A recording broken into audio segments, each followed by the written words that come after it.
everyone. Welcome. I'm here to celebrate, to mourn the death of and celebrate the life of Joe Sotheran.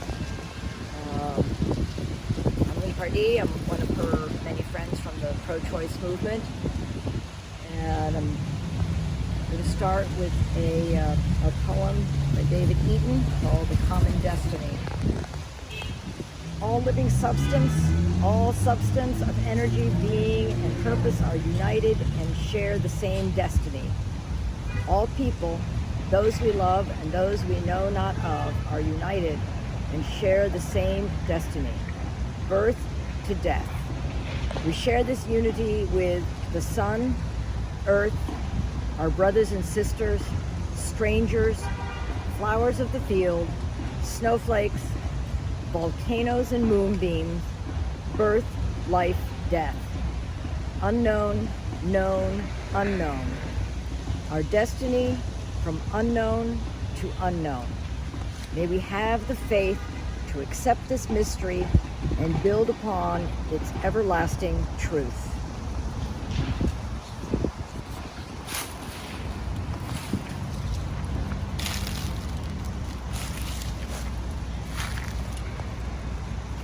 Hi, thank you for being part of today's gathering to remember our brilliant, caring friend Joe Sotheran and to dedicate this bench in her memory.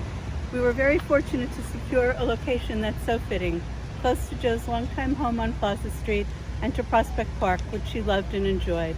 My name is Ellen Rosenberg. I met Joe many years ago and our lives intersected in several ways: our work in pro-choice efforts, harm reduction, and our love of Brooklyn. Joe was a loyal, kind, and attuned friend. Two of Joe's very close friends were not able to join us today. I wanted to give warm shout-outs to Georgia Guida and Teresa Smith, known as 2C, who are very special to Joe and they to her. Each shared special connections with Joe over decades, and each showed their love and support for Joe during times when she needed and appreciated their help. TC sent a poem and a personal remembrance of Joe. I'm honored to read this poem now, followed by TC's remembrance of her longtime friend Joe. The Dead by Rupert Brooke. These hearts were woven of human joys and cares, washed marvelously with sorrow, swift to mirth. The years had given them kindness. Dawn was theirs, and sunset, and the colors of the earth. These had seen movement and heard music, known slumber and waking, loved, gone proudly friended, felt the quick stir of wonder, sat alone, touched flowers and furs and cheeks. All this is ended. There are waters blown by changing winds to laughter and lit by rich skies. All day and after, frost with a gesture stays the waves that dance and wandering loveliness. He leaves a while, unbroken glory, a gathered radiance, a width, a shining peace under the night. And that is from Rupert Brooke. So I'm going to now read the remembrance from TC, who of all of the friends who were involved with her, knew her the longest. Our cherished friend Joe, later Dr. Joe, I knew best in the late 1970s and early 1980s when I worked at Rutgers and she was pursuing a second set of PhD courses in sociology and anthropology. Fortunately for me, she corresponded with me and occasionally called for the next 40 years, sharing triumphs and commiserating over disasters. When our household spiraled into chaos as our autistic son Ben grew up, have you seen a kitchen after a child explodes a 5-pound sack of flour on the ceiling? She sent an inspiring wall plaque, "Welcome to Camp Run-Amok." As Ben worked his way through what passed for school in those days, Joe wrote elaborate letters showing the special ed requirements that her beloved stuffed bunnies were meeting. Cheerful, chirping, fond of jokes and clever wordplay, Joe had the demeanor of an academic, the action-oriented analysis of a policy expert, and the foot placement of a ballet dancer. Boundlessly creative, she wrote a series of personal newsletters under the titles The Half-Baked Potatoes and Shark Fancier's Journal. A daring conversationalist who would venture into any topic, she delighted in sharing her expertise about then Yugoslavia, her grasp of Serbian, Croatian, Bosnian, and other languages, and her cultural insights. Did you know you can tell the village of origin of a Yugoslav by the pattern knit in their socks? Fashionista and at the same time a serious scholar, Jo helped me direct an oral history project now deposited in the Library of Congress of a student interviewing her mother who had fled the war in Bosnia with nothing but her then infant daughter, my student, in her arms. In the early days, Jo kept house like Martha Stewart, cared for a huge white and orange tomcat Radomir, could cook a delicious meal at speed from ingredients however humble or exalted, and was already deeply committed to human rights and generally determined to repair the world. Jo's father, an RAF pilot in World War II, was seldom mentioned. Jo remained cheerful if on moderately combative terms with her mother, quote, the Dragon, a labor organizer, even as her mother aged and became determined that Jo had married a nice neurologist at the hospital and a collection of children, not of stuffed bunnies. If there were any justice, we should have been able to bury Jo in her true childhood home, the Brooklyn Public Library. So much talent, so much good heart, so much dedication in one person. She leaves the warmth of her friendships, an extensive list of academic publications, and a legacy of countless lives saved through clean needle exchange and safe reproductive health care. Death may take the little shell, but we claim the righteousness, the love, and the justice of her causes. That's from her beloved friend, Teresa Smith. So again, my name's Ellen Rosenberg. I met Jo many years ago, and our lives intersected in several ways. I met her particularly when I joined a small group of committed pro-choice activists from the Brooklyn Pro-Choice Network.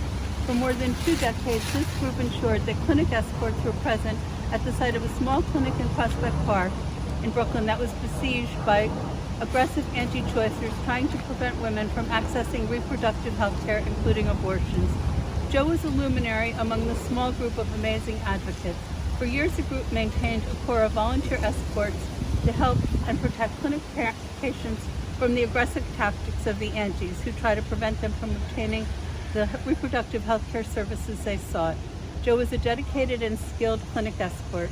She often participated in tabling and outreach to support pro-choice issues frequently occurring just on the other side of this arch at the Grand Army Plaza Farmers Market. So fitting that her bench is right here. Jo became our investigator and expert in the anti-choice movement.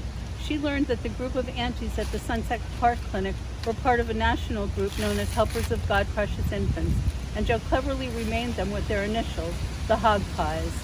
She encouraged our group to join the mailing list of the Brooklyn Archdiocese, and using the pseudonym Brenda Church, ensured that we received advance information about future events and knew when the Hog Pies would be holding vigils, marches, or large-scale protests at the clinic. This helped us to prepare to counter them with large numbers of pro-choice folks, often with loud and spirited serenades from the Church Ladies for Choice or the Rude Mechanical Orchestra. As our friendship developed, I learned more about Jo's extensive work, research, and expertise in public health and knowledge of harm reduction initiatives and needle exchanges. She gently showed me that an effective PowerPoint should not look like text from the New York Times with bullet points added, and that using colored or color-coded file folders was an easy way to organize volumes of paper. Even now, years later, I cannot look at a red file folder and not think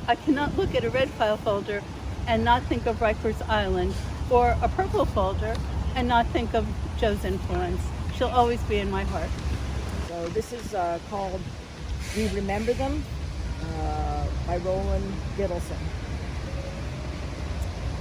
In the rising of the sun and in its going down, we remember them. In the blowing of the wind and the chill of the winter, we remember them. In the opening of buds and the rebirth of spring, we remember them. In the blueness of the sky and the warmth of summer, we remember them. In the rustling of leaves and in the beauty of autumn, we remember them. In the beginning of the year and when it ends, we remember them. When we are weary and in need of strength, we remember them. When we are lost and sick at heart, we remember them. When we have joys to share, we yearn to share, we remember them.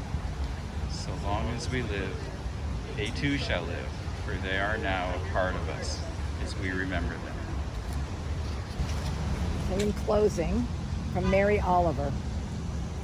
To live in this world, you must be able to do three things. To love what is mortal, to hold it against your bones, knowing your own life depends on it, and when the time comes, to let it go. To let it go. Thank you all for being here. If anyone wants to make a donation in Joe's name, where are we sending donations? The public library, Prospect Park, any pro-choice group. Yep. Or animal rescue, right. So those are things that are near to her heart, all of which are on this plaque. And so this bench is now where we can come at any time and sit and remember Joe. Thank you all for being here. Was a neighbor. She lived in the building where I lived for many years. I remember seeing her frequently sitting in a neighborhood coffee shop, and I just miss her presence and wish she still were with us.